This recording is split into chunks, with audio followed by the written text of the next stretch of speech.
सबसे पहले महादेव के चरणों में प्रणाम करती हूँ, मेरा प्रणाम स्वीकार हो। मैया पार्वती के चरणों में प्रणाम करती हूँ, मेरा प्रणाम स्वीकार हो। कार्तिक गणेश दोनों भैया के चरणों में प्रणाम करती हूँ, मेरा प्रणाम स्वीकार हो।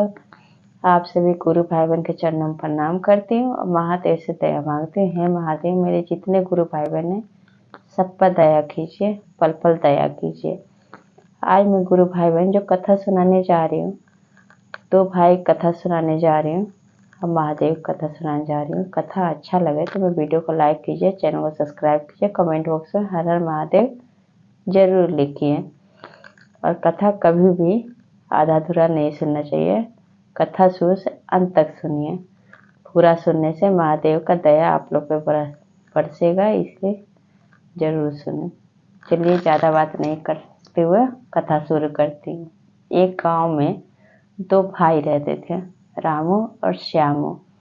रामू जो था गुल्ली डंडा खेलने की वजह से आँख से अंधा हो गया था और रामू और श्यामू के पास थोड़ा सा खेत का टुकड़ा था। खेत का जो उपज करता था, खेत बोता था, वो श्यामू करता था, क्योंकि रामू था तो उसको आँख से दिखाई नहीं देता था। और रामू महादेव का परम भक्त था और महादेव का इतना शक्ति था उसको मिला कि वो आहट से पहचान लेता था कि कौन सा जीव जंतु है, क्या उसके पास से गुजर रहा है, वो उसको आहट से ही समझ जाता था। एक दिन की बात है कि श्यामू खेत में जब अनाज बोता है तो जो जानवर होते पशु वो बहुत परेशान करते हैं, उसके अनाज को खा जाते हैं और चोर सब है चोरी करके लेकर चले जाते हैं। फिर श्यामू सोचता है कि क्यों ना मैं रामू भैया से बोलूं, उनको तो आशीर्वाद मिला है महादेव का, उनको पता चल जाएगा कि आखिर यहाँ पे कौन आके चोरी करता है, क्यों हमारा खेत जो है सब बर्बाद करते हैं अनाज को। तो जाके कहता है अपने भाई से, रामू से, कि भैया आज से आप खेत पे रहिएगा, क्योंकि आप देखिएगा आखिर हमारे खेत का जो है अनाज कौन नुकसान करता है, कौन नुकसान पहुँचाता है। रामू कहता है ठीक है, वो रहने लगता है रामू। तो उसी समय उस नगर के राजा शिकार खेलने के लिए जाते हैं। जब शिकार खेलने जाते तो देखते कि एक हिरन दौड़ते दौड़ते उसके खेत के पास से गुजर जाता है, जहाँ पे रामू अपने खेत में बैठा होता है और देखता रहता है। तो जैसे ही धनुष साधते हैं मारने के लिए हिरन को, तो रामू कहता है इसको मत मारिए, इसको मारने से कोई फायदा नहीं है। जब इतना बात सुनते हैं राजा, तो राजा देखते हैं कि रामू को तो आँख ही नहीं है, तो कहते हैं कि तुम्हें तो आँख ही नहीं है, फिर तुमने देख कैसे लिया, तुम्हें कैसे पता चल गया। तो रामू कहता है कि मैं पैर के आहट से पहचान लेता हूँ कि कौन यहाँ से गुजर रहा है और क्या कर रहा है। राजा सोचते हैं अरे ये तो आदमी बहुत काम का है, क्यों ना इसको तो राजमहल में होना चाहिए, इसको मैं ले जाता हूँ और अपने पत्नी के बारे में पूछता हूँ कि मेरी पत्नी जो है पतिव्रता है कि तिर्या चरित्र है, किसी और से तो चक्कर नहीं है इसका। लेके जाते हैं रामू को। रामू जाता है साथ में राजा के, जाता है वहीं पे रहने लगता है। तो कहते हैं राजा साहब रामू से कि रामू तुम ये बताओ, तुम्हें तो सब पता होता है, तुम तो आहट से पहचान लेते हो कि कौन सा चीज़ तुम्हारे पास से गुजर रहा है। तुम ये बताओ कि मेरी पत्नी जो है वह सिर्फ मुझे ही प्यार करती है कि किसी और का ख्याल भी है उसके मन में, तुम तो पता लगा सकते हो। तो कहता है रामू कि राजा साहब मुझे अपने पत्नी के रानी के कमरे में रहने दीजिए, रात को रुकने दीजिए, कल मैं आपको बता दूंगा। राजा साहब को गुस्सा आता है कि मेरी पत्नी के विषय में आखिर ऐसा ये बोलने की हिम्मत कैसे हुई। तब वो कहता है रामू कि जब तक मैं रानी के कमरे में रुकूंगा नहीं, मैं रात गुजारूंगा नहीं, तो कैसे बताऊंगा कि आपकी पत्नी जो है ये सती सावित्री है कि तिर्या चरित्र है, आपके लायक है कि नहीं है। राजा साहब मान लेते हैं, कहते हैं ठीक है। तो रानी के कमरे में रामू को पहुंचा देते हैं। चला जाता है रामू।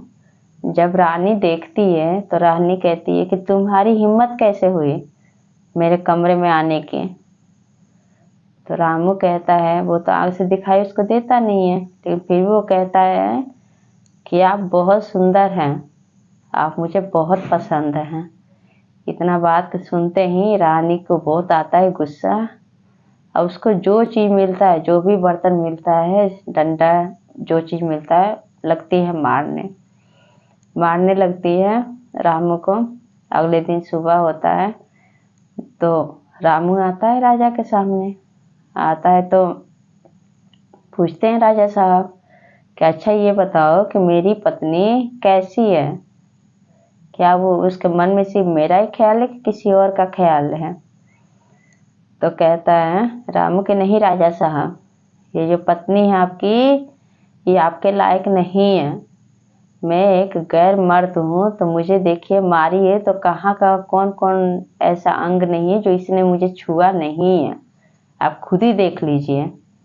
तो ये आपकी पत्नी आपके लायक नहीं है, ये तिर्या चरित्र है, ये दूसरे आदमियों से इनका चक्कर चलता है। आप खुद ही पूछिए, ये आपको सच खुद बता देंगे।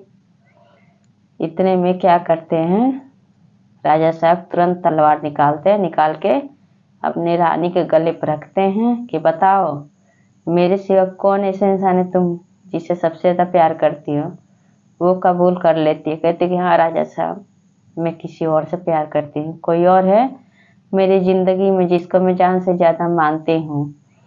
इतना बात सुनते ही तुरंत उसको तलवार से धड़ से गला अलग कर देते हैं, तलवार चला देते हैं। रानी उसी समय मर जाती। रानी को ले जाके मट्टी में दफन कर देते हैं।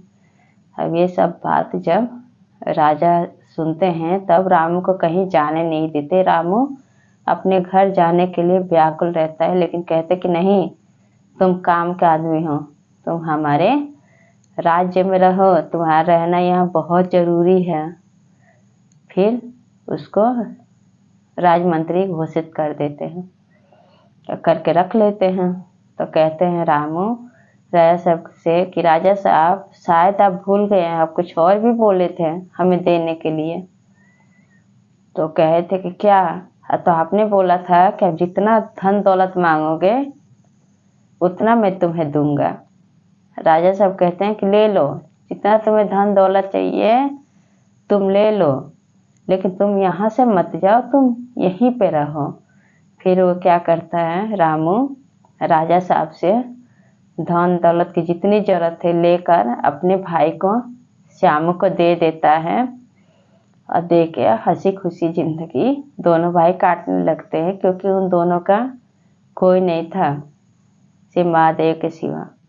उनके माँ बाप बचपन में ही गुजर गए थे। तो ये कथा आप लोगों को कैसा लगा गुरु भाई बहन कमेंट बॉक्स में जरूर बताइए। सब बोलिए हर हर महादेव, मैया पार्वती की जय।